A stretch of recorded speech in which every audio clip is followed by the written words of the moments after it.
పంచుకొని ఒకటే ఇంటిలో జన్మను ఎత్తి కూడా పెరిగిన అన్నదమ్ములైన అక్క చెల్లెళ్ళైన వేడుక ఏదైనా జరిగితే తప్ప కలుసుకోవడం జరగదాయే మనసారా మాట్లాడుకోరాయే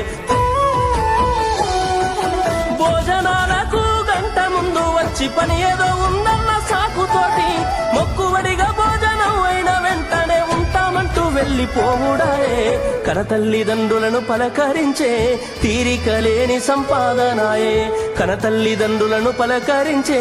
తీరిక లేని సంపాదనాయే ఆనాటి ప్రేమలు ఏమాయరో బంధాలు బంధుత్వమెటువాయరా డబ్బు బంధాలే మిగిలేనురో మనుషులే దూరమయ్యేనురా